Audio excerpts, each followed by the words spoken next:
Aujourd'hui, je te montre comment on monte un bâti support pour un WC suspendu. Bon, tu vas voir, le plaquiste n'a pas été cool avec nous. Il a fait tomber son placo en plein milieu de l'évague, donc ça me complique un peu la vie. C'est un bâti support Geberit, ça c'est pour l'évacuation, l'alimentation d'eau, la trappe de visite, les supports muraux et les supports au sol. Là, tu as ton repère 1 mètre, donc tu fixes tout à 1 mètre et tu prends l'axe de ton évacuation. On est à 25 cm ici, donc t'oublie pas ça. Et là, tu vas modifier les vagues pour être à 25. Là, ici, tu as ton robinet d'arrêt que tu vas fixer. Il y a un pan coupé. Tu le places. Tu le serres à la main. Tu mets ton flexible et tu le serres à la main aussi. Tu remets la plaque de finition. À l'arrière, tu as ton alimentation d'eau cannelée que tu vas raccorder aussi à la fin. Je repère mon évacuation. On est à 25. Je te montrerai plus tard comment on fait tout ça. Là, tu vérifies bien qu'on est bon. Tu as deux types de pipes, une droite comme ça ou une qui est amovible, que tu peux bouger. C'était pas la bonne ici, j'ai dû mettre une pipe droite, toujours de la marque Geberit. Tu mets ça en place et après, tu viens mettre le support de pipe. En fait, c'est ce qui vient bloquer la pipe d'évacuation pour ne pas que ça bouge. Une fois que c'est en place, tu prends ton éclairage pour t'assurer qu'entre les murs c'est correct, que ça fasse beau à la fin. Ton aplomb, tu vérifies que tu es à 1 mètre. J'ai un tout petit défaut d'aplomb.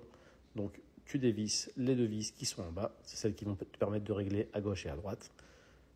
Tu tapes un petit peu, tu te mets d'aplomb, tu resserres tout ça correctement. Et là, tu es bon. Tu revérifies l'éclairage. Tu vas voir, tu vas vérifier 20 fois l'éclairage et l'aplomb. Là, il y a ton axe. Tu vérifies que tu sois à l'axe du WC. C'est plus joli. Et tu repères avant de percer.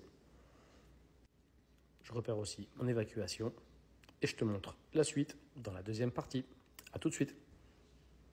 On se retrouve pour la partie 2 de ce bâti support. J'ai fait des percements, j'ai mis mes tiges filetées de 8 mm jusqu'au béton parce qu'en fait j'ai une chape liquide de 7 cm et un isolant de 8. Je remets mon bâti support et j'ai fixé au scellement chimique, écrou, rondelle. Tu serres tout ça. Alors serre pas trop fort au début, il te faut encore un petit peu de réglage. Là, je prépare mon évacuation, je ponce, je colle, mais ça fera l'objet d'une prochaine vidéo. Je mets la pipe et après, je remets la petite pièce au-dessus de la pipe qui va venir la verrouiller. Un petit coup de nettoyage sur les excès de colle pour que ça fasse propre, même si ça ne se verra plus. Tu reprends ton niveau, ton aplomb. Tu vérifies que tu es bon. Là, on va passer aux fixations murales. Oublie pas de déverrouiller cette petite chose en rouge, sinon ça ne pourra pas coulisser. Et la vis devant, c'est ce qui va te permettre de remettre d'aplomb. Tu te mets de niveau entre la butée en plastique et l'avant de ton bâti support. Tu perces, tu fixes, tu reverrouilles cette partie-là. Et là, maintenant, tu vas pouvoir visser pour te remettre d'aplomb correctement. Évidemment, tu fais pareil des deux côtés. Donc le deuxième côté, je fais pareil. Là, tu as ces espèces de rondelles qui sont filetées à l'intérieur. Ça va te permettre de venir verrouiller tout ça. Tu en as une qui vient derrière et une qui vient devant. Tu serres tout ça correctement et tu vois, c'est déjà très costaud. Tu revérifies tes serrages, tu remets ton niveau, tu reprends tes aplombs et tout ça. Ensuite, il ne te reste plus qu'à modifier l'alimentation d'eau. C'est pareil, ça fera l'objet d'une prochaine vidéo. Hop, tu testes l'eau, ça fonctionne. Et on se retrouve bientôt dans la partie 3 pour le montage des équipements, l'habillage en placo et la finition. N'oublie pas, on se voit demain. Ciao!